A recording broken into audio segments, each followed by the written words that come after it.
Ayan, magandang araw mga Q. Welcome po dito sa ating Facebook page, Kuya Q TV, sa ating YouTube channel, Super Q TV. Ayan, so ang ganda ng bahay na yan guys, oh. Ayan, ang ganda ng pagkapintura guys, may design.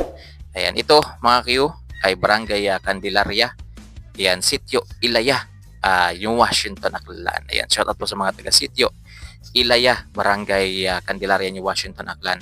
So ayan mga Q, napansin ko dito mga Q, rough road po siya, tapos marami pong stagnant na tubig, marami pong butas-butas. Mas maganda sana mga Q na malagyan ng buhangin.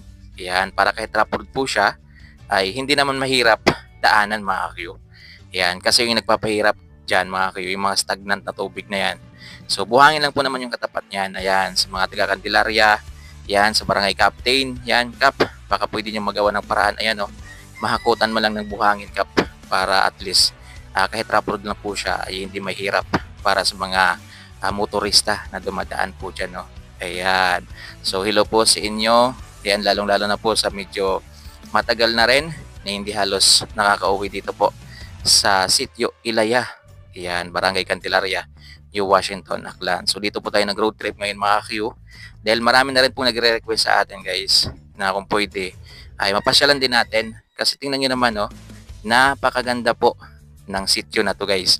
Yun nga lang, rough road lang yung madadaanan mo. So may portion na sementado pero ano po siya, hindi po siya nagtuloy-tuloy. Katulad niya, no? Ayan, hanggang dyan lang po yung semento. So sana pagbalik natin ay may pagpatuloy nila yung kalsada na yan guys. Para maganda naman, 'di ba? Kasi marami din pong magagandang bahay diyan sa Sitio Ilaya. Ayan, Candelaria, New Washington. Ayan, no? Ayan, shout out po kila ma'am. Ayan. At dyan po mga Q ay nagtanong po ako kay ma'am kung hanggang saan yung Sitio Ilaya. Ayan, no? So hindi nyo lang maririnig sa audio mga Q kasi naka-off pala yung mic ko dyan. Sayang naman kaya pinoise over ko na lang siya. So tinuro ni ma'am hanggang dun daw sa pulang bubong yung Sitio Ilaya. Ayan. Tapos next pala dyan mga Q na sitio na madadaanan natin ay Sitio Punda. Tama po ba? Sitio Punda. Ayan. Pero hindi po tayo pumunta doon mga Q. Bumalik po tayo. Mamaya makikita nyo yan mga Q. Ayan, dire-diretso na po tayo.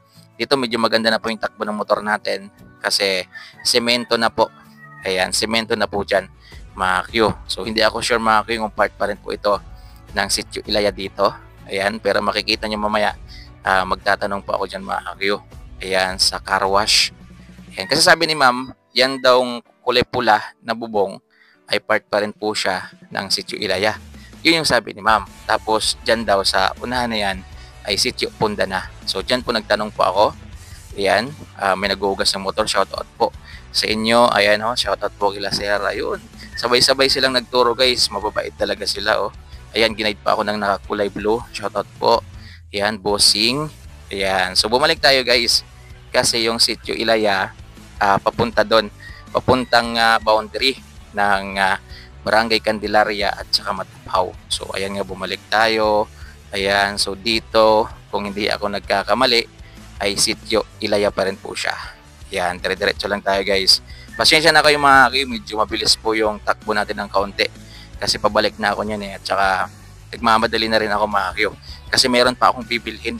Ayan, so nagtanong ako kay Sir para sure ball talaga yung ano natin mga Q, yung details natin na Sitio Ilaya pa rin dyan. So yung tinanong ko kay Sir kung hanggang dyan ay Sitio Ilaya pa rin, sabi ni Sir, yes, Sitio Ilaya pa rin po yan hanggang doon sa boundary. Yan. So paikot po siya mga Q. So doon tayo dumaan kanina, oh, sa tinuro ko doon sa Tabok. Sa dulo mga Q. Ayan, so yung ibang mga Tagalog talaga is nahihirapan talaga ako. Ayan, so dire-diretso tayo guys. Ayan, medyo mabilis yung takbo ko dyan, no? Ayan, pumatakbo siya ng 37 yung takbo ko dyan mga Q.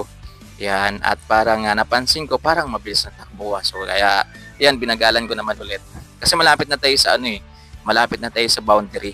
Ayan, yung boundary kasi nila, dyan po sa may Iglesia ni Cristo. Tapos may makikita kayo dyan, signage. Ayan, na may pangalang Candelaria. So ayan, oh, ayun, nakita nyo ba? Ayan. So hanggang dito lang po sa susunod nating vlog mga Q. Punta naman yung sitio